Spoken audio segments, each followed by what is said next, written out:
Hello friends, learners link channel पर आप सबका स्वागत है। आज हम जो डिस्कस करेंगे वो है जो प्रतीक शिवालिक सर ने केवीएस पीआरटी के लिए टेस्ट सीरीज बनाई है उसका सॉल्यूशन। आज हम इसके सेट ए का जो साइंस पोर्शन है उसके क्वेश्चंस को डिटेल्ड में डिस्कस करेंगे। ये क्वेश्चंस आपके केवीएस तैयारी में काफी इंपॉर्टेंट रहेंगे। इसके अलावा लर्नर्स लेन पर जनरल साइंस की, कंप्यूटर की और इंग्लिश वोकैब की भी एक सीरीज चल रही है। यदि अभी तक आपने मेरे उन वीडियोस को नहीं देखा है तो प्लीज आप उन वीडियोस को भी जरूर देखें। वे आपके एग्जाम पॉइंट ऑफ व्यू से इम्पोर्टेंट वीडियोस हैं। उनका लिंक आपको डिस्क्रिप्शन बॉक्स में मिल जाएगा। और यदि आपको मेरा कंटेंट पसंद आता है तो प्लीज वीडियो को लाइक करें और चैनल को सब्सक्राइब करके बेल आइकन जरूर दबाएं ताकि मैं जब भी कोई नया वीडियो अपलोड करूं तो आपको नोटिफिकेशन मिल जाए। तो चलिए फिर अब हम शुरू करते हैं। Question first है, pick the synthetic fiber out of the following. Option 1 cotton, option 2 nylon, option 3 jute, option 4 wool. तो हमें बताना है कि इसमें से कौन सा सिंथेटिक फाइबर या संश्लेषित रेशा है। तो सबसे पहले हम जान लेते हैं कि सिंथेटिक फाइबर्स क्या होते हैं। जो सिंथेटिक फाइबर्स होते हैं वो ह्यूमंस के द्वारा केमिकल प्रोसेस के थ्रू बनाए जाते हैं, जबकि जो नेचुरल फाइबर्स होते हैं वो हमें प्रकृति से डायरेक्टली मिलते हैं। जैसे जो कॉटन होता है, कपास, ये हमें प्रकृति में प्लांट से मिलता है। जूट भी हमें प्रकृति में प्लांट से मिलता है। वूल हमें एनिमल से मिलता है। जबकि जो नायलॉन होता है वो ह्यूमंस के द्वारा केमिकल प्रोसेस के थ्रू बनाया जाता है। तो इसका करेक्ट आंसर होगा ऑप्शन 2। नेक्स्ट हम नायलॉन के बारे में कुछ बातें जान लेते हैं। जैसे जो नायलॉन है वो फर्स्ट फुल्ली सिंथेटिक फाइबर है। नायलॉन को कोल, वाटर और एयर के थ्रू बनाया जाता है। नेक्स्ट, नायलॉन का यूज फिश नेट बनाने में, seat belt, parachute, air bags, nets, ropes यानी रस्सियां, तिरपाल, धागा, टेंट, क्लोथिंग यानी कपड़े और रेनकोट बनाने में किया जाता है। नेक्स्ट है जो नायलॉन होता है उसे उचित मोनोमर्स को पॉलीमराइजेशन रिएक्शन के थ्रू कंबाइन करके बनाया जाता है। ये एक लॉन्ग चेन प्रोडक्ट होता है जो कंडेंसेशन प्रोसेस के थ्रू बनता है। इसमें जो वाटर मॉलिक्यूल होता है वो साइड प्रोडक्ट के रूप में निकलता है। जैसे नायलॉन जो 6 है वो एडिपिक एसिड और हेक्सामेथिल डाइएमीन से बनता है। यह एडिपिक एसिड का स्ट्रक्चर है और यह हेक्सामेथिलीन डाइएमीन का स्ट्रक्चर है। इसमें एडिपिक एसिड में OH और हेक्सामेथिल डाइएमीन में जो N से जुड़ा हुआ है H, ये आपस में कंबाइन होकर वाटर मॉलिक्यूल बाहर निकालते हैं और इस कार्बन और इस नाइट्रोजन के बीच में एक बॉन्ड फॉर्मेशन होता है। इस वाले बॉन्ड को बोलते हैं पेप्टाइड बॉन्ड। नेक्स्ट है जो फर्स्ट पॉलिएस्टर टेरिलीन है, जिसे डेक्रोन के नाम से भी जानते हैं। यह नायलॉन के समान ही कठोर होता है और लचीला होता है। नेक्स्ट हम नेचुरल फाइबर्स और सिंथेटिक फाइबर्स के कुछ और एग्जांपल्स भी देख लेते हैं। जैसे जो नेचुरल फाइबर्स है वो हमें प्रकृति से डायरेक्टली मिलता है, जिसमें प्लांट से हमें मिलता है cotton, flax, hemp, bamboo, jute. इसमें मेन कंपोनेंट होता है सेलुलोज। और एनिमल से हमें मिलते हैं वूल, सिल्क, एंगोरा और मोहेरा। नेक्स्ट जो सिंथेटिक फाइबर्स है जो केमिकल प्रोसेस के थ्रू ह्यूमंस द्वारा बनाए जाते हैं, इन्हें सिंथेटिक या आर्टिफिशियल फाइबर्स भी कहते हैं। इसमें जो प्रोसेस यूज होता है उसे हम पॉलीमराइजेशन कहते हैं, जिसमें बहुत सारे मोनोमर्स आपस में कंबाइन होकर एक लॉन्ग चेन या पॉलीमर बनाते हैं। इसके एग्जांपल हैं जैसे पॉलिएस्टर। पॉलिएस्टर जो सिंथेटिक फाइबर है जो कि कोल और पेट्रोलियम से बनता है। नेक्स्ट है रेयन, यह एक सेमी सिंथेटिक फाइबर है जो कि रिकंस्टिट्यूटेड वुड पल्प से बनता है। नेक्स्ट है एक्रिलिक फाइबर जो कि बनता है एक्रिलोनाइट्राइल और वाइनाइल साइनाइड से। नेक्स्ट है microfibres are generally made of polyester. Next question है, various materials which are obtained from nature are called natural resources. Which of the following is not a natural resource? Option 1 minerals, option 2 water, option 3 soil and option 4 plastic. तो हमसे इस प्रश्न में पूछा है कि जो आपको 4 ऑप्शन दिए गए हैं इसमें से कौन सा ऑप्शन है जो नेचुरल रिसोर्स नहीं है। तो सबसे पहले हम जान लेते हैं कि नेचुरल रिसोर्स क्या होता है। ये ऐसे संसाधन होते हैं जो हमें प्रकृति द्वारा डायरेक्ट प्राप्त होते हैं। तो जो मिनरल्स है, वाटर है, सॉइल है, ये हमें प्रकृति से डायरेक्ट प्राप्त होती है। लेकिन प्लास्टिक है वो ह्यूमन एक्टिविटी के द्वारा बनाया जाता है। तो यही इसका करेक्ट आंसर होगा कि ये एक नेचुरल रिसोर्स नहीं है। नेक्स्ट है उपलब्धता के आधार पर नेचुरल रिसोर्सेज को दो भागों में बांटा गया है। एक है रीन्यूएबल एंड सेकंड है नॉन रीन्यूएबल। तो जो रीन्यूएबल रिसोर्सेज हैं ये प्रकृति में अनंत या असीमित मात्रा में उपलब्ध होते हैं और ये कभी खत्म नहीं होने वाले होते, जैसे फॉरेस्ट है, विंड यानी हवा, पानी एटसेट्रा। लेकिन जो नॉन रिन्यूएबल सोर्स हैं ये प्रकृति में सीमित मात्रा में उपलब्ध होते हैं, जैसे फॉसिल फ्यूल्स है, मिनरल्स है एटसेट्रा। नेक्स्ट हम नेचुरल रिसोर्सेज हैं उन्हें हम बायोटिक या एबायोटिक रिसोर्सेज में भी डिवाइड कर सकते हैं या क्लासिफाई कर सकते हैं। जो बायोटिक रिसोर्सेज होते हैं ये वे होते हैं जो हमें लिविंग थिंग्स से या ऑर्गेनिक मटेरियल से प्राप्त होते हैं, जैसे प्लांट्स, एनिमल्स, फॉसिल फ्यूल्स जैसे कोल, ऑयल, नेचुरल गैसेस। नेक्स्ट है एबायोटिक रिसोर्सेज। ये वे होते हैं जो हमें नॉन लिविंग या इनऑर्गेनिक मटेरियल से प्राप्त होते हैं, जैसे हवा, सूरज की रोशनी, पानी। ये सब एबायोटिक नेचुरल रिसोर्सेज हैं। इसके अलावा मिनरल्स जैसे गोल्ड, कॉपर, डायमंड, आयरन ये सब भी एबायोटिक रिसोर्सेज हैं।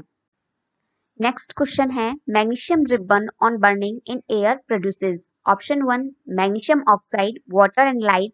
Option 2 magnesium oxide and heat. Option 3 magnesium oxide, heat and light. And option 4 magnesium oxide, water and heat. तो हमसे इस प्रश्न में पूछ रहा है कि जब आप मैग्नीशियम रिबन को एयर की प्रेजेंस में जलाते हो तो क्या क्या प्रोडक्ट बनता है। तो जब भी हम मैग्नीशियम रिबन को एयर में जलाते हैं तो एयर में जो ऑक्सीजन गैस प्रेजेंस होती है वो मैग्नीशियम के साथ रिएक्ट करती है और प्रोडक्ट के रूप में वो मैग्नीशियम ऑक्साइड बनाता है। मैग्नीशियम जिसे हम Mg से रिप्रेजेंट करते हैं और ऑक्सीजन गैस जिसे हम O2 से रिप्रेजेंट करते हैं, ये आपस में रिएक्ट करके मैग्नीशियम ऑक्साइड यानी MgO बनाते हैं। अभी ये वाली जो रिएक्शन है वो अनबैलेंस है क्योंकि रिएक्टेंट में हमारे पास ऑक्सीजन 2 है जबकि प्रोडक्ट में ऑक्सीजन 1 ही है। तो हम हमेशा जो केमिकल रिएक्शन है उसे एक बैलेंस वे में लिखते हैं। इसलिए हम यहाँ पे Mg के 2 मॉलिक्यूल लेते हैं और ये ऑक्सीजन गैस से रिएक्ट करता है, तब 2 मॉलिक्यूल मैग्नीशियम ऑक्साइड के बनाता है। अभी ये बैलेंस रिएक्शन है। नेक्स्ट जब भी मैग्नीशियम ऑक्सीजन के साथ रिएक्ट करता है तो वो ब्राइट व्हाइट लाइट के साथ जलता है और हीट भी प्रोड्यूस करता है। तो टोटल इस रिएक्शन में क्या हुआ, एक तो मैग्नीशियम ऑक्साइड बना, व्हाइट लाइट के साथ जला तो लाइट भी प्रोड्यूस हुई और हीट भी प्रोड्यूस हुई। तो इसका करेक्ट आंसर होगा ऑप्शन थर्ड। नेक्स्ट क्वेश्चन है which one of the following term is not A part of the nucleus. Option 1 ribosome, option 2 nucleus, option 3 chromosome and option 4 gene. तो हमसे इस प्रश्न में पूछ रहा है कि जो न्यूक्लियस होता है उसमें इन चारों में से ऐसी कौन सी टर्म है जो उसका पार्ट नहीं होती। तो इस प्रश्न के जवाब के लिए हम पहले कुछ बातें जान लेते हैं। जो सेल होता है वो किसी भी लिविंग ऑर्गेनिज्म के लिए उसकी संरचनात्मक, फंक्शनल मतलब कार्यात्मक और बायोलॉजिकल यूनिट यानी उसकी जैविक इकाई होती है। Cells are called the building blocks of life. Next है जो सेल की स्टडी होती है उसे सेल बायोलॉजी कहते हैं। नेक्स्ट सेल दो प्रकार के होते हैं, प्रोकैरियोटिक एंड यूकैरियोटिक। जो प्रोकैरियोटिक होता है उसमें न्यूक्लियस नहीं होता जबकि जो यूकैरियोटिक होता है उसमें न्यूक्लियस होता है। जो न्यूक्लियस होता है वो स्फेरिकल शेप्ड ऑर्गेनल होता है जिसमें न्यूक्लियर मेम्ब्रेन होती है, क्रोमोसोम होता है, न्यूक्लियस होता है और न्यूक्लियोप्लाज्म होता है और ये ऑर्गेनिज्म के लिए जेनेटिक इंफॉर्मेशन को भी रखता है। तो अब हम इसके ऑप्शन देखते हैं कि जीन है, जेनेटिक इंफॉर्मेशन रखता है तो इसमें जीन होगा, इसमें क्रोमोसोम भी होता है, इसमें न्यूक्लियस भी होता है, लेकिन राइबोसोम इसमें प्रेजेंट नहीं होता। तो इसमें हमसे नहीं ही पूछा है तो इसका आंसर होगा ऑप्शन 1। नेक्स्ट क्वेश्चन है in leaves name the cell organelle and pigment that is responsible for green colour. Option 1 है chloroplast and Golgi bodies. Option 2 है माइट्रोकॉन्ड्रिया एंड राइबोसोम। ऑप्शन 3 है chloroplast and chlorophyll and option 4 है chloroplast and vacuole. तो हमें इसमें उस organelle का और उस पिगमेंट का नाम बताना है जिसके कारण पत्ती का रंग हरा होता है। तो जो प्लांट्स होते हैं उसमें क्लोरोफिल एक ग्रीन कलर का पिगमेंट होता है, ये प्रेजेंट होता है जो कि क्लोरोप्लास्ट ऑर्गेनल में थाइलाकोइड मेम्ब्रेन में फोटोसिस्टम के चारों ओर प्रेजेंट होता है। ये क्लोरोफिल ही होता है जो सूरज की किरणों को कैप्चर करता है, जिसके बाद फोटोसिंथेसिस प्रोसेस आगे बढ़ता है। तो इसमें पिगमेंट कौन सा हुआ? क्लोरोफिल। और ऑर्गेनेल है क्लोरोप्लास्ट। तो इसका करेक्ट आंसर होगा ऑप्शन थर्ड। नेक्स्ट क्वेश्चन है, sets of reproductive terms are given below, choose the set that has an incorrect combination. Option 1 sperm, testis, sperm duct and penis. Option 2 menstruation, egg, oviduct and uterus. Option 3 sperm, oviduct, egg and uterus. And option 4 ovulation, egg, oviduct and uterus. तो हमें यहाँ पे reproductive terms के कुछ sets बना के दिए गए हैं, जिसमें से हमें इनकरेक्ट कॉम्बिनेशन को पहचानना है। तो हमें यहाँ पे जो टर्म्स दी गई है, पहले हम उनका मतलब समझ लेते हैं कि उनमें से कौन सा मेल रिप्रोडक्टिव सिस्टम का पार्ट है और कौन सा फीमेल रिप्रोडक्टिव सिस्टम के पार्ट है। तो जो मेल रिप्रोडक्टिव सिस्टम होता है उसे दो भागों में डिवाइड किया गया, टेस्टिस जहाँ पे स्पर्म प्रोड्यूस्ड होते हैं, and the penis. Sperm duct जो शुक्राणु नलिकाएं होती हैं, ये अंडकोश से शरीर के बाहर तक शुक्राणु को जाने की अनुमति देती है। तो जो टेस्टिस हो गया, स्पर्म हो गया, पेनिस हो गया, स्पर्म डक्ट हो गया, ये मेल रिप्रोडक्टिव सिस्टम के पार्ट होते हैं। नेक्स्ट है जो फीमेल रिप्रोडक्टिव सिस्टम होता है, इसे भी दो भाग में डिवाइड किया गया, the vagina and the ovum. Next जो ओविडक्ट होता है, डिंब वाहिनी होती है, यह वह नली होती है जिसके माध्यम से ओवरी से यानी डिंब या अंडाशय से अंडाणु गुजरता है। नेक्स्ट है यूट्रस, जिसे हम बोलते हैं गर्भाशय, ये मूत्राशय और मलाशय के बीच में स्थित होता है। इसका जो मेन फंक्शन होता है वो जन्म से पहले जो विकासशील भ्रूण होता है उसको नरिश करना या उसका पोषण करना होता है। नेक्स्ट है जो ओवरीज होती है, यानी जो अंडाशय होता है, ये एग्स का या अंडे का उत्पादन करता है, जो कि फैलोपियन ट्यूब्स के माध्यम से ट्रेवल करता है या आगे बढ़ता है। नेक्स्ट है ओव्यूलेशन, जब एक अंडाशय से एक परिपक्व अंडा बाहर निकलता है, यह तब होता है। नेक्स्ट है मेंस्ट्रुएशन, जो जिसे बोलते हैं माहवारी, यह महिला के मासिक चक्र का एक हिस्सा होता है। मासिक धर्म का जो रक्त होता है उसमें आंशिक रूप से रक्त होता है और आंशिक रूप से उसमें यूट्रस के अंदर के टिश्यूज या उत्तक होते हैं। नेक्स्ट है जो स्पर्म एंड ओवम है, इसे हम गैमेट्स भी बोलते हैं। तो अब हम ऑप्शन चेक करते हैं। Sperm, testis, sperm duct and penis, ये चारों मेल रिप्रोडक्टिव सिस्टम के पार्ट हैं। नेक्स्ट है menstruation, egg, oviduct and uterus, ये चारों फीमेल रिप्रोडक्टिव सिस्टम के पार्ट हैं। ऑप्शन 4 में है ovulation, egg, oviduct and uterus, ये चारों भी फीमेल रिप्रोडक्टिव सिस्टम के पार्ट हैं। लेकिन जो ऑप्शन थर्ड है, इसमें स्पर्म है, ये मेल रिप्रोडक्टिव सिस्टम का पार्ट है, जबकि जो ओविडक्ट और एग और यूट्रस है, ये फीमेल रिप्रोडक्टिव सिस्टम का पार्ट है। इसलिए करेक्ट आंसर इसका होगा ऑप्शन थर्ड। नेक्स्ट क्वेश्चन है, in figure two boys A and B are shown applying force on a block, if the block moves towards the right, which one of the following statement is correct। तो इस प्रश्न में ये कह रहा है कि ये एक ब्लॉक है जिसपे एक लड़का ए भी फोर्स लगा रहा है और बी भी फोर्स लगा रहा है, और जिसके इन दोनों के फोर्स लगाने के कारण ये जो ब्लॉक है वो राइट साइड में मूव कर रहा है। तो हमें ये बताना है कि आपको जो चार स्टेटमेंट दी गई है इसमें से कौन सी करेक्ट है। ऑप्शन 1 है magnitude of force applied by A is greater than that of B. Option 2 है magnitude of force applied by A is smaller than that of B. Option 3 है net force on the block is towards A. And option 4 है magnitude of force applied by A is equal to that of B. तो जब हम किसी object या body पर force लगाते हैं तो उसकी स्पीड में चेंज आ सकता है, उसके डायरेक्शन में चेंज आ सकता है और उसके आकार में भी चेंज आ सकता है। जो फोर्सेस होते हैं वो दो तरीके के हो सकते हैं, या तो बैलेंस्ड फोर्स हो या अनबैलेंस्ड फोर्स हो। जब बैलेंस्ड फोर्स अप्लाइड होता है तो रिजल्टेंट फोर्स जीरो होता है, लेकिन जब अनबैलेंस्ड फोर्स अप्लाइड होता है तो रिजल्टेंट फोर्स जीरो नहीं होता, उस पे कुछ ना कुछ मूवमेंट होती है। जैसे ये ब्लॉक है, इस पे ए द्वारा फोर्स लगाया जा रहा, बी द्वारा फोर्स लगाया जा रहा, लेकिन ये ब्लॉक मूव किस तरफ करा? राइट साइड की तरफ। मतलब ए द्वारा जो फोर्स लगाया गया है वो बी द्वारा लगाए गए फोर्स से ज्यादा होगा, इसीलिए वो राइट साइड की तरफ मूव करा है। तो इसका करेक्ट आंसर होगा option 1, magnitude of force applied by A is greater than that of B. क्योंकि यदि बी द्वारा ज्यादा बल लगाया जा रहा होता तो ये लेफ्ट साइड मूव करता, लेकिन क्योंकि ये राइट साइड मूव कर रहा है तो ए द्वारा जो बल लगाया जा रहा है उसका मैग्नीट्यूड ज्यादा होगा। नेक्स्ट क्वेश्चन है, a marble is allowed to roll down an incline plane from a fixed height at the foot of the inclined plane, it moves on a horizontal surface. On which surface will the marble move the shortest distance? Option 1 covered with the silk cloth, option 2 covered with a layer of sand, option 3 covered with a glass sheet and option 4 all distances will be equal.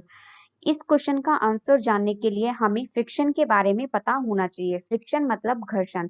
सबसे पहले हम इसके बारे में समझते हैं। जो friction होता है वो किसी भी सॉलिड सरफेस, फ्लूइड लेयर्स या लिक्विड लेयर्स या मटेरियल एलिमेंट्स जो एक दूसरे के विपरीत ओर स्लाइड करते हैं, उनके जो मोशन है या गति है उनको कम करने के लिए कार्य करता है या बल लगाता है। जो फ्रिक्शन होता है वो हमेशा मूविंग ऑब्जेक्ट की विपरीत दिशा में काम करता है। जो फ्रिक्शन होता है, घर्षण होता है, यह हमेशा मूविंग ऑब्जेक्ट की स्पीड को स्लो करता है। The amount of friction depends on the materials from which the two surfaces are made. मतलब जिन दो सरफेसेस के बीच फ्रिक्शन या घर्षण लग रहा है, उनका मटेरियल कैसा है उस पर फ्रिक्शन की मात्रा डिपेंड करती है। जितना ज्यादा सरफेस रफ होगा उतना ज्यादा ही फ्रिक्शन होगा, और जितना ज्यादा रफ सरफेस उतना ज्यादा फ्रिक्शन होगा, तो उतना ही ज्यादा उसकी स्पीड कम होगी। तो अब यहाँ पे क्वेश्चन में ये है कि जो एक आनत समतल मतलब इस तरीके का एक ऐसे तिरछा जो प्लेन होता है वहां से एक कंचे को निश्चित ऊंचाई से लुढ़काया जाता है। आनत समतल के निचले सिरे पर एक क्षैतिज सतह पर गति करता है, जहां पे क्या क्या बिछा हुआ है, तो रेशम का कपड़ा बिछा हुआ है, रेत की एक परत है और ग्लास शीट है। तो हमें बताना है कि इसमें से वह कौन सा ऑप्शन है जहां पर यह सबसे कम दूरी तय करेगा। तो सबसे कम दूरी वहां तय करेगा जहां का सरफेस सबसे ज्यादा रफ होगा, ताकि वहां पे फ्रिक्शन ज्यादा हो और जिससे उससे इसकी स्पीड है वो कम हो जाए। तो रेशम के कपड़े में रफनेस नहीं होती इतनी ज्यादा जितनी ज्यादा रेत की परत वाले में होती है, न ही ग्लास शीट में इतनी ज्यादा रफनेस होती है। तो ऑप्शन 2 इसका ही करेक्ट आंसर है, covered with the layer of sand, क्योंकि यहाँ पे और ऑप्शन है उनकी तुलना में रफनेस ज्यादा होगी, जिससे वहां पे फ्रिक्शन या घर्षण भी ज्यादा होगा और उसकी स्पीड कम होगी, तो वो शॉर्टेस्ट डिस्टेंस तय करेगा। तो करेक्ट आंसर हुआ ऑप्शन 2। नेक्स्ट क्वेश्चन है, in which of these mediums can sound travel? A wood, B water, C air, D vacuum. तो ऑप्शंस हैं, option 1 A and B only, option 2 A B and C only, option 3 C and D only and option 4 B C and D only. तो हमसे प्रश्न पूछा है कि जो sound है वो इनमें से किन मीडियम्स में ट्रेवल कर सकती है। तो जो साउंड्स होती है उसे हमेशा ट्रेवल करने के लिए किसी न किसी माध्यम की आवश्यकता होती है, क्योंकि जो साउंड है वो माध्यम में कणों को कंपन करके यात्रा करती है ताकि वे एक दूसरे से टकराएं, और जब ये वाइब्रेशन हमारे कानों तक पहुंचती है तो हमारा दिमाग इसे साउंड के रूप में पहचानता है। जो साउंड की स्पीड है वो मीडियम की डेंसिटी पर डिपेंड करती है। जितना ज्यादा मीडियम डेंस्ड होगा उतनी ही ज्यादा उसकी स्पीड होगी। चूंकि जैसा हम जानते हैं कि सॉलिड, लिक्विड, गैस में जो सॉलिड होता है उसकी डेंसिटी लिक्विड और गैसेस से ज्यादा होती है, इसलिए जो साउंड है वो सॉलिड में ज्यादा स्पीड से ट्रेवल करता है, किसके कंपैरिजन में? लिक्विड और गैसेस के कंपैरिजन में। तो यहाँ जो है वैक्यूम दिया हुआ है, निर्वात, तो यही एक ऐसा ऑप्शन है जहां पे साउंड ट्रेवल नहीं करेगी, क्योंकि साउंड को ट्रेवल करने के लिए हमेशा एक माध्यम की आवश्यकता है। तो वो वुड में ट्रेवल कर सकती है, वाटर में कर सकती है और एयर में कर सकती है। तो इसका करेक्ट आंसर होगा option 2 A B and C only, जहां पे साउंड ट्रेवल कर सकती है। नेक्स्ट क्वेश्चन है, earthquake can cause tsunami, landslide, floods and lightning. Option 1 है A B and C, option 2 है बी एंड डी, ऑप्शन 3 है B C and D and option 4 है सी एंड डी। तो इसमें हमसे पूछा है कि भूकंप के कारण क्या आ सकता है। तो सबसे पहले हम इन सभी के बारे में थोड़ा थोड़ा जान लेते हैं। जो भूकंप होता है वो पृथ्वी की टेक्टोनिक प्लेट्स में अचानक गति के कारण होता है, जिसके कारण अर्थ क्रस्ट में एनर्जी रिलीज होती है और सेस्मिक वेव्स यानी भूकंपीय तरंगे, जिन्हें हम एस वेव्स भी कहते हैं, उनका निर्माण होता है। भूकंप के अध्ययन को हम सेस्मोलॉजी कहते हैं। नेक्स्ट है सिस्मोग्राफ। ये एक ऐसा इंस्ट्रूमेंट या यंत्र होता है जिसका उपयोग भूकंपों का पता लगाने में और उसका रिकॉर्ड रखने में किया जाता है। नेक्स्ट है the magnitude of an earthquake and the intensity of shaking. जो भूकंप की तीव्रता होती है उसे रिक्टर स्केल पर नापा जाता है। तो ये तो हमने अर्थक्वेक के बारे में पढ़ा। अभी इसके कारण जो हो सकता है उसके बारे में जान लेते हैं। जैसे यदि भूकंप से डैम बांध होता है वो डैमेज हो जाए, वो टूट जाए, तो उसके कारण बाढ़ आ सकती है। नेक्स्ट है जो टी सुनामी है, ये जल निकाय या वाटर बॉडी में तरंगों की एक ऐसी श्रृंखला होती है जो कि एक लार्ज अमाउंट में वाटर के विस्थापन के कारण होती है। तो यदि वाटर बॉडीज के अंदर या ऊपर भूकंप, ज्वालामुखी फटना जैसी घटनाएं होती हैं तो वे टी सुनामी का कारण बन सकती है। नेक्स्ट है लैंडस्लाइड्स यानी भूस्खलन। यह तब होता है जब ढलान या इसके किसी हिस्से में कुछ ऐसी प्रक्रियाएं होती हैं जिसके कारण ये अपनी स्टेबिलिटी वाली फॉर्म से अनस्टेबिलिटी वाली फॉर्म में आ जाता है। जो भूस्खलन होता है उसका प्राइमरी ड्राइविंग फोर्स तो ग्रेविटी या गुरुत्वाकर्षण बल होता है, लेकिन इसके अलावा कई केसेस में जैसे भारी बारिश का होना या भूकंप का आना या सड़क बनाने के लिए ढलान में कटौती करना जैसे कारणों के कारण भी लैंडस्लाइड हो सकता है। नेक्स्ट है लाइटनिंग यानी बिजली का चमकना। जब बादल और जमीन के बीच में या फिर बादल के भीतर चार्ज सेपरेशन होता है, तब यह एक उच्च वोल्टेज की जो प्राकृतिक विद्युत घटना हमें दिखाई देती है, जिसमें हमें बहुत तेज प्रकाश चमकता हुआ दिखता है और कई बार गड़गड़ाहट भी सुनाई देती है। तो ये एक प्राकृतिक प्रोसेस होता है। तो अर्थक्वेक के कारण टी सुनामी आ सकती है और फ्लड यानी बाढ़ आ सकता है, लैंडस्लाइड्स यानी भूस्खलन हो सकता है। तो इसका आंसर ए सही है, बी सही है और सी सही है। तो ये तीनों ऑप्शन 1 में है। तो इसका करेक्ट आंसर हुआ ऑप्शन 1। नेक्स्ट है which of the following statements are correct. तो हमें बताना है कि इसमें से कौन कौन से स्टेटमेंट्स हैं जो करेक्ट हैं। फर्स्ट है या ए है the planet nearest to us is Jupiter. हमारे सबसे निकट ग्रह बृहस्पति है। तो यहाँ पे अर्थ है, इसके निकट ग्रह या तो वीनस होगा या मार्स होगा, जुपिटर नहीं होगा। तो जो फर्स्ट है ए वो इनकरेक्ट स्टेटमेंट है। नेक्स्ट है all the stars are at the same distance from us. सभी तारे हमसे समान दूरी पर हैं। ऐसा नहीं होता है। जो तारे होते हैं, अलग अलग तारों की पृथ्वी से जो दूरी होती है वो अलग अलग होती है, और जो हमारी पृथ्वी के सबसे नियरेस्ट स्टार है उसका नाम है अल्फा सेंचुरी। नेक्स्ट है the planets do not emit light of their own. जो ग्रह होते हैं वे अपना स्वयं का प्रकाश उत्सर्जित नहीं करते हैं। तो ये स्टेटमेंट करेक्ट है, क्योंकि जो स्टार्स होते हैं उसमें न्यूक्लियर फ्यूजन की रिएक्शन होती है, इसलिए वे अपना प्रकाश उत्सर्जित करते हैं, जबकि प्लैनेट्स में ऐसा कुछ नहीं होता, इसलिए वे अपना प्रकाश उत्सर्जित नहीं करते हैं। नेक्स्ट है the planets keep changing their position with respect to stars. मतलब जो ग्रह हैं वो तारों के सापेक्ष अपनी स्थिति बदलते रहते हैं। ये स्टेटमेंट भी करेक्ट है, क्योंकि जो ग्रह होते हैं वो हमेशा मोशन में रहते हैं। वे अपने अक्ष के चारों ओर, सूर्य के चारों ओर परिक्रमा करते हैं, तो उनकी स्थिति है जो तारों के सापेक्ष बदलती रहती है। तो ऑप्शन सी करेक्ट हुआ, डी करेक्ट स्टेटमेंट हुआ। नेक्स्ट है the planet Venus appears in the eastern sky before sunrise. जो ग्रह शुक्र है वो सूर्य निकलने से पहले आकाश के पूर्वी भाग में दिखाई देता है। तो यह भी करेक्ट है, और जो प्लैनेट वीनस है इसे हम मॉर्निंग स्टार भी बोलते हैं। नेक्स्ट है the plane in which the earth revolves around the sun is called equatorial plane of the earth. मतलब जिस तल में पृथ्वी सूर्य के चारों ओर परिक्रमा करती है उसे पृथ्वी विषुवतीय तल कहते हैं। तो ये गलत है, क्योंकि जो अर्थ है वो सूर्य के चारों ओर ऑर्बिटल प्लेन में परिक्रमा करती है। तो हमारे जो करेक्ट ऑप्शन है वो ऑप्शन सी में है, डी करेक्ट है और ई करेक्ट है। तो ये ऑप्शन 2 में है, तो इसका करेक्ट आंसर होगा ऑप्शन 2। नेक्स्ट है two chemical species X and Y combine together to form a product P which contains both X and Y. X and Y cannot be broken down into simpler substances by simple chemical reactions. Which of the following concerning the species X, Y and P are correct?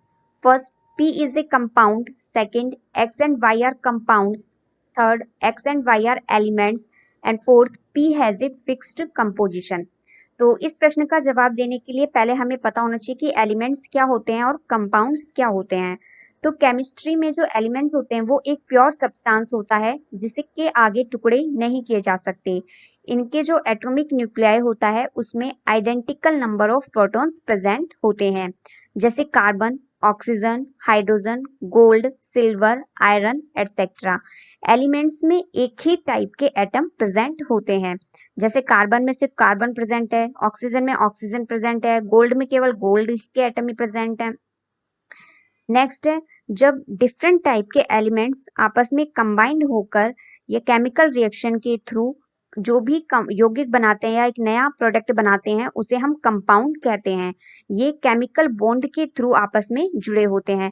जैसे water, carbon dioxide, table salt, methane, acetic acid है।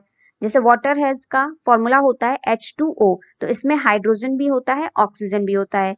इसी तरीके से carbon dioxide है CO2, इसमें carbon भी होता है और ऑक्सीजन भी होता है। जैसे मीथेन है CH4, इसमें कार्बन भी होता है और हाइड्रोजन भी होता है। तो इस तरीके का जो प्रोडक्ट बनता है उसे हम बोलते हैं कंपाउंड्स। तो अभी हमें यहाँ पे दिया गया है कि X and Y can not be broken down into simpler substance. इसका मतलब ये तो क्लियर है कि जो X और Y है वो एलिमेंट्स है। मतलब जो थर्ड स्टेटमेंट है वो करेक्ट है और सेकंड स्टेटमेंट गलत हो जाएगा। नेक्स्ट है, जो P है वो X और Y का, P में जो X भी है और Y भी है। चूंकि X एक अलग एलिमेंट है, Y एक अलग एलिमेंट है और ये दोनों P में प्रेजेंट है, तो ये क्या होगा, P एक कंपाउंड होगा। और जो भी कंपाउंड होता है उसका एक फिक्स्ड कंपोजिशन होता है। तो यहाँ पे फर्स्ट करेक्ट है, थर्ड करेक्ट है एंड फोर्थ करेक्ट है। तो first, third and fourth option 4 में है, तो इसका करेक्ट आंसर हुआ ऑप्शन 4। नेक्स्ट क्वेश्चन है, in a sample of ethyl ethanoate जिसका फॉर्मूला है CH3COO C2H5, the two oxygen atoms, ये O and O, have the same number of electrons but different number of neutrons. Which of the following is the correct reason for it? Option 1 है, one of the oxygen atoms has gained electrons. Option 2, one of the oxygen atoms has gained 2 neutrons. And option 3, the 2 oxygen atoms are isotopes. And option 4, the 2 oxygen atoms are isobars. तो इस प्रश्न के लिए हमें ये पता होना चाहिए कि आइसोटॉप्स क्या होते हैं। जो आइसोटॉप्स होते हैं वो ऐसे एलिमेंट्स होते हैं जिनमें प्रोटॉन तो सेम नंबर में होता है, मतलब उनका जो एटॉमिक न्यूक्लियस होता है वो सेम होता है, लेकिन उनमें डिफरेंट नंबर न्यूट्रॉन्स प्रेजेंट होते हैं। इसका मतलब क्या होता है, जो प्रोटॉन नंबर होता है किसी भी एलिमेंट का वो उसका एटॉमिक नंबर होता है। यदि प्रोटॉन नंबर सेम है तो उनका एटॉमिक नंबर भी सेम होगा। और जो उसमें मास नंबर होता है किसी भी एलिमेंट का वो उसमें प्रोटॉन और न्यूट्रॉन की संख्या के योग के बराबर होता है। तो यदि प्रोटॉन की संख्या सेम है और न्यूट्रॉन की संख्या डिफरेंट है तो उसका मास नंबर भी डिफरेंट हो जाएगा। तो इसका मतलब क्या हुआ, जो आइसोटॉप्स होते हैं उसमें प्रोटॉन की संख्या सेम रहती है, न्यूट्रॉन की संख्या डिफरेंट होती है और उनका मास नंबर भी डिफरेंट होता है। लेकिन जो बाहर इलेक्ट्रॉन प्रेजेंस होते हैं ऑर्बिटल में वो सेम रहते हैं।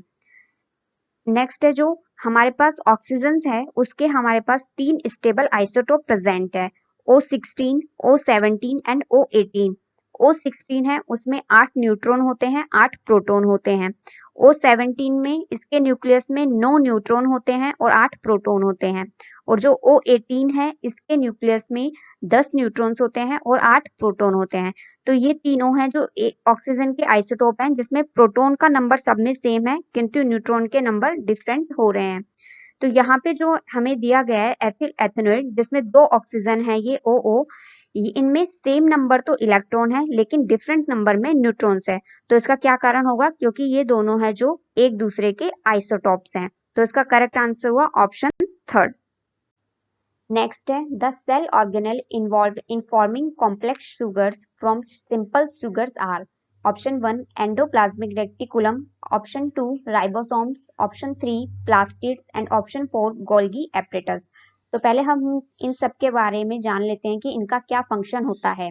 जो एंडोप्लाज्मिक रेटिकुलम होता है यह प्रोटीन्स के सिंथेसिस, फोल्डिंग, मॉडिफिकेशन और ट्रांसपोर्ट का कार्य करता है।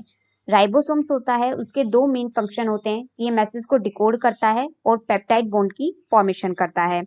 नेक्स्ट है, जो प्लास्टिड्स होता है ये ऑटोट्रॉफिक यूकेरियोट्स कोशिकाओं के द्वारा यूज किए जाने वाले जो महत्वपूर्ण केमिकल कंपाउंड्स या रासायनिक यौगिक होता है इनका निर्माण करता है और उनका भंडारण करता है।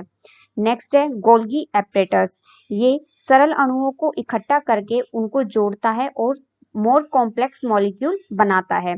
साथ ही साथ ये जो टारगेटेड डेस्टिनेशन यानी जो लक्षित गंतव्यों में प्रसव के लिए जो प्रोटीन्स और लिपिड्स को परिवहन यानी ट्रांसपोर्टिंग, मॉडिफाइंग यानी संशोधन और पैकेजिंग के लिए कार्य करता है। तो ये जो गोल्गी एपेटाइटिस है ये सिंपल मॉलिक्यूल्स को कॉम्प्लेक्स मॉलिक्यूल में बदलता है। तो यहाँ पे हमसे यही पूछा है कि कौन सा सेल ऑर्गेनेल है जो कॉम्प्लेक्स शुगर को बनाता है सिंपल शुगर से, यानी सिंपल शुगर को किस में चेंज कर रहा है, कॉम्प्लेक्स शुगर में। तो इसका करेक्ट आंसर क्या होगा, option 4 Golgi apparatus. Next question है from the given VT graph it can be inferred that the object is option 1 in uniform motion, option 2 at rest, option 3 in non uniform motion and option 4 moving with uniform acceleration. तो जैसा कि आपको इस graph से नजर आ रहा है कि टाइम के किसी भी पॉइंट पर आपको इस ऑब्जेक्ट की वेलोसिटी 0 नहीं है, तो वो रेस्ट पर तो कभी नहीं है, तो ऑप्शन 2 तो ऐसे ही एलिमिनेट हो जाएगा। और चूंकि आप टाइम के किसी भी पॉइंट पर देखेंगे तो इस ऑब्जेक्ट की वेलोसिटी सेम है, मतलब जो इस पॉइंट पर इसकी वेलोसिटी है वही टाइम के हर पॉइंट पर इसकी वेलोसिटी है, मतलब यह एक समान वेग से गति कर रहा है, यूनिफॉर्म मोशन कर रहा है। तो इसका करेक्ट आंसर होगा ऑप्शन 1। यूनिफॉर्म मोशन में ये v और t मतलब वेलोसिटी और टाइम के बीच का ग्राफ है। इसी तरीके से हम डिस्टेंस और टाइम के बीच में यदि ग्राफ बनाएंगे तो हमें इस तरीके से लाइन प्राप्त होगी। यूनिफॉर्म मोशन में वेलोसिटी कांस्टेंट हो तब इक्वल इंटरवल्स ऑफ टाइम मतलब समय के समान अंतराल में वो समान डिस्टेंस कवर करता है। जैसे यदि वो 1 मिनट में 10 मीटर की दूरी तय कर रहा है तो अगले 1 मिनट में वो 10 मीटर की ही दूरी तय करेगा और उससे अगले 1 मिनट में भी वो 10 मीटर की दूरी तय करेगा यदि वेलोसिटी कांस्टेंट है। मतलब यदि 1 मिनट में उसने 10 मीटर की दूरी तय करी है तो 2 मिनट में वह टोटल 20 मीटर की दूरी तय करेगा। इसे हम यूनिफॉर्म मोशन कहते हैं। लेकिन जो नॉन यूनिफॉर्म मोशन होता है उसमें उसकी वेलोसिटी चेंज होती रहती है, कभी बढ़ती है कभी घटती है। तो यदि उसकी वेलोसिटी बढ़ेगी, उसका वेग बढ़ेगा तो उसका डिस्टेंस भी बढ़ जाएगा और समान समय अंतराल में ही यदि वेलोसिटी कम होती है तो उसका जो डिस्टेंस है वो कम हो जाएगा। तब हमें जो ग्राफ है वो एक सीधी सरल रेखा ना प्राप्त होकर इस तरीके से टेढ़ी मेढ़ी रेखा प्राप्त होती है। नेक्स्ट है जो एक्सेलरेशन होता है, त्वरण होता है, वो वेलोसिटी में चेंज के रेट को दर्शाता है। सामान्यतः जो स्पीड में चेंज होना ही त्वरण नहीं होता, क्योंकि जब कोई ऑब्जेक्ट सर्कुलर पाथ में मूव करता है तो उसके में यदि कांस्टेंट स्पीड से भी वो मूव कर रहा है तब भी उसमें त्वरण होगा, क्योंकि उसकी दिशा बदल रही होती है। एक्सेलरेशन भी दो तरीके का होगा, यूनिफॉर्म एक्सेलरेशन और नॉन यूनिफॉर्म एक्सेलरेशन। मतलब समान समय अंतराल में यदि वेलोसिटी समान वेग से चेंज हो रही है तो वो होगा यूनिफॉर्म एक्सेलरेशन, और समान समय अंतराल में वेलोसिटी इक्वल तरीके से चेंज नहीं हो रही है तो वो होगा non uniform acceleration. Next question है law of gravitation gives the gravitational force between option 1 the earth and a point mass only, option 2 the earth and sun only and option 3 any two bodies having some mass, option 4 two charged bodies nucleus. तो जो Newton का universal gravitation law है उसके अनुसार ब्रह्मांड का जो कोई भी पार्टिकल है वो दूसरे पार्टिकल पर ऐसा फोर्स लगाता है जो उसके मास के तो समानुपाती होता है और उनके केंद्र के बीच की दूरी के वर्ग के व्युत्क्रमानुपाती होता है। उसके लिए उन्होंने एक इक्वेशन दी F is equal to capital G m1 m2 upon R square, जहाँ पे F है जो ग्रेविटेशनल फोर्स को दर्शाता है, m1 m2 मास है उन दोनों ऑब्जेक्ट का जिनके बीच में ग्रेविटेशनल फोर्स लग रहा है, r उन दोनों के सेंटर के बीच की दूरी है और g है जो ग्रेविटेशनल कांस्टेंट है। तो यदि उन दोनों ऑब्जेक्ट में से किसी का भी मास यदि 0 हो जाता है तो जो ग्रेविटेशनल फोर्स है वो भी 0 हो जाएगा। इसलिए इसके लिए जरूरी है कि जो दो बॉडीज या दो ऑब्जेक्ट है उनका कुछ ना कुछ मास होना चाहिए। तो इसके लिए इसका करेक्ट आंसर क्या होगा, option 3 any two bodies having some mass. Next question है in sonar we use option 1 ultrasonic waves, option 2 infrasonic waves, option 3 radio waves and option 4 audible sound waves. तो सोनार क्या होता है, सबसे पहले हम इस बारे में जानते हैं। जो सोनार है उसकी फुल फॉर्म होती है साउंड नेविगेशन रेंजिंग। यह एक ऐसी टेक्निक है जो कि नेविगेशन के लिए साउंड प्रोपगेशन का यूज करती है। इसका यूज साधारणतः अंडर वाटर में किया जाता है। इस टेक्निक में क्या होता है, जो पानी के अंदर कोई अन्य ऑब्जेक्ट है या कोई अवरोध होता है तो उसे इस टेक्निक से पता लगाया जा सकता है। सोनार से जो अल्ट्रासोनिक वेव्स हैं वो छोड़ी जाती हैं, जब वो किसी ऑब्जेक्ट से टकराकर वापस आती हैं तो वो कितने टाइम पीरियड में वापस आई है उसे काउंट करके यह अनुमान लगाया जाता है कि वो जो ऑब्जेक्ट है या अवरोध है वो कितनी दूरी पर है। इसका उपयोग जैसे अंडर वाटर में जैसे कोई जहाज खराब हो जाता है मलबा, तो उसका मलबा ढूंढने में भी किया जाता है।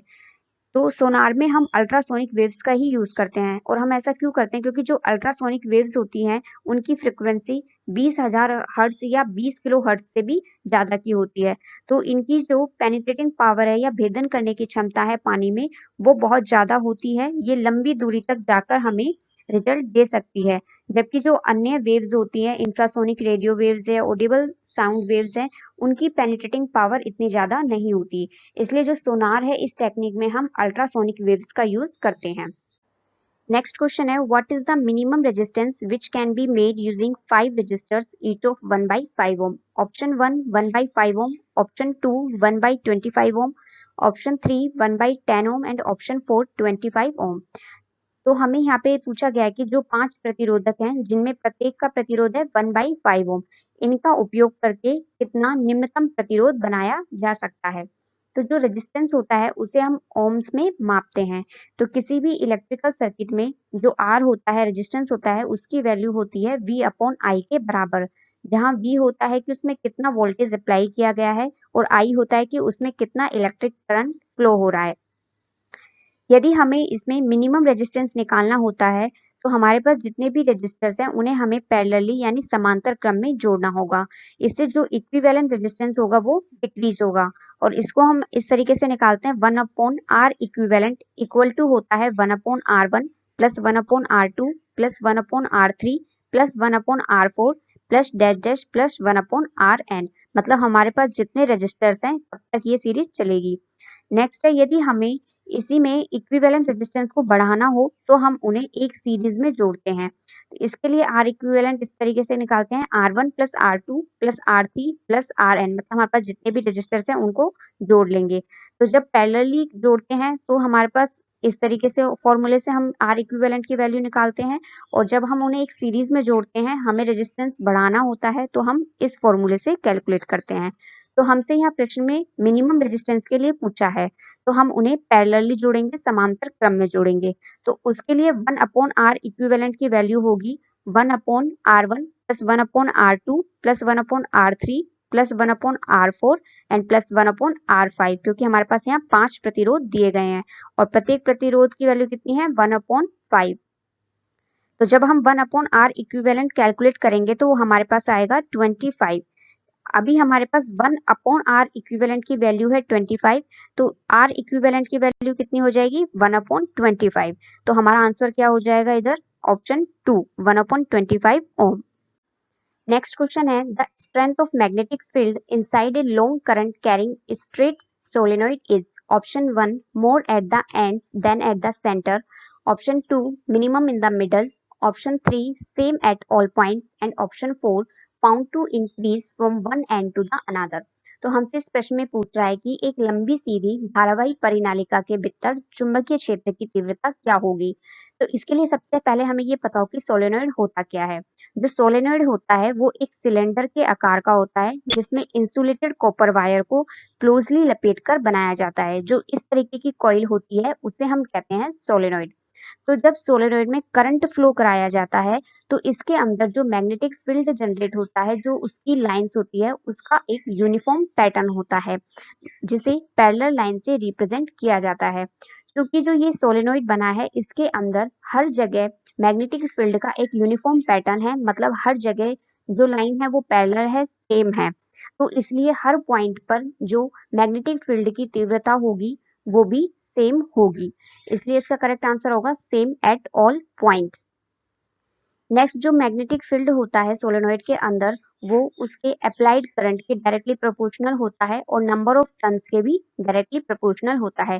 क्योंकि जो मैग्नेटिक फील्ड निकालने का फॉर्मूला होता है वो इक्वल टू होता है म्यू एन आई। म्यू यहाँ पे कांस्टेंट है, एन है नंबर ऑफ लूप्स है, जितने ज्यादा नंबर ऑफ लूप्स होंगे उतना ज्यादा इसमें जो मैग्नेटिक फील्ड स्ट्रेंथ वो होगी, और आई है जितना इसमें ज़्यादा करंट फ्लो होगा उतना ही ज़्यादा मैग्नेटिक फील्ड की स्ट्रेंथ होगी। जो सोलेनॉइड होता है उसका जो एक सिरा होता है वो नॉर्थ पोल की तरह कार्य करता है और दूसरा सिरा होता है वो साउथ पोल की तरह कार्य करता है। अब चूंकि हमने देख लिया कि इस सोलेनॉइड के अंदर है, वहां पे हर जगह मैग्नेटिक फील्ड का एक जैसा पैटर्न रहता है, यूनिफॉर्म पैटर्न रहता है। सभी जगह पर वो पैरेलल लाइंस होती हैं जो एक दूसरे को कभी बाइसेक्ट भी नहीं करती हैं। क्योंकि हर जगह सेम पैटर्न है, सेम डेंसिटी है मैग्नेटिक फील्ड लाइंस की, इसलिए हर पॉइंट पर जो स्ट्रेंथ ऑफ मैग्नेटिक फील्ड है वो भी सेम होगी। इसलिए अब इसका करेक्ट आंसर क्या होगा? ऑप्शन 3। नेक्स्ट क्वेश्चन है the path of a ray of light coming from air passing through a rectangular glass slab pressed by four students are shown as A, B, C and D in figure. Which one of them is correct? तो इस प्रश्न में हमसे पूछ रहा है कि जब कोई लाइट की किरण होती है वो एयर से होकर कांच में जा रही है तो इन चारों आरेख में से कौन सा आरेख सही होगा। तो इसके लिए सबसे पहले हमें यह पता होना चाहिए कि जब भी कोई लाइट की किरण एक माध्यम से दूसरे माध्यम में प्रवेश करती है तो उसमें रिफ्लेक्शन होता है जिसके कारण उसकी दिशा में परिवर्तन आता है। तो जो ए है उसने बिल्कुल सीधी रेखा बना दी है, एक माध्यम से दूसरे माध्यम में जाने पर भी कोई डायरेक्शन में चेंज नहीं आया, तो इसलिए ये ऑप्शन तो गलत हो जाएगा। नेक्स्ट जो डायरेक्शन में चेंज आता है वो किस तरीके से आता है हमें यह समझना होगा। मान लो यदि लाइट मोर डेंस मीडियम से लेस डेंस मीडियम में जाती है तो जो रिफ्लेक्टेड रे होती है वो अपनी जाने वाली दिशा से थोड़ा दूर हटती है, और यदि इसके अपोजिट यदि लेस डेंस मीडियम से मोर डेंस मीडियम में जा रही है तो वो अपनी जाने वाली दिशा में थोड़ा अंदर की ओर झुक जाती है। अब हमें ये कैसे पता चलेगा कि मीडियम है वो डेंस ज्यादा है या कम है? तो जो यहाँ पे एयर है वो गैसियस स्टेट होती है, कांच है वो सॉलिड स्टेट होती है। तो हम जानते हैं कि जो सॉलिड की डेंसिटी होती है वो गैस से ज्यादा होती है। तो इसलिए जो ये किरण है पहले ही लेस डेंस मीडियम से मोर डेंस मीडियम में जा रही है। तो जब कम घनत्व वाले स्थान से ज्यादा घनत्व वाले स्थान की ओर जाएगी तो जो रे है वो थोड़ा अंदर की ओर झुक जाएगी, और जब यही किरण कांच से बाहर एयर की तरफ निकलती है, मतलब मोर डेंस मीडियम से लेस डेंस मीडियम की ओर जाती है, तो यह अपनी जाने वाली दिशा से थोड़ा दूर की तरफ हटती है। तो इसका करेक्ट आंसर क्या होगा? Option D. Thank you friends. यदि आपको मेरा कंटेंट पसंद आ रहा है तो प्लीज आप वीडियो को लाइक करें और चैनल को सब्सक्राइब करके बेल आइकन जरूर दबाएं, और इस वीडियो को ज्यादा से ज्यादा शेयर भी करें। आपका लाइक करना, सब्सक्राइब करना, शेयर करना मुझे मोटिवेट करता है, और मैं इसी तरीके से आपके लिए क्वालिटी कंटेंट प्रोवाइड करती रहूंगी। फ्रेंड्स, लर्नर्स लेन पे जो अन्य सीरीज चल रही है इंग्लिश वोकैब की, जनरल साइंस की और अन्य जो भी इम्पोर्टेंट टॉपिक्स हैं उनके लिंक्स डिस्क्रिप्शन बॉक्स में मिल जाएंगे। तो आप प्लीज उन वीडियो को भी एक बार जरूर देखें। Thank you friends.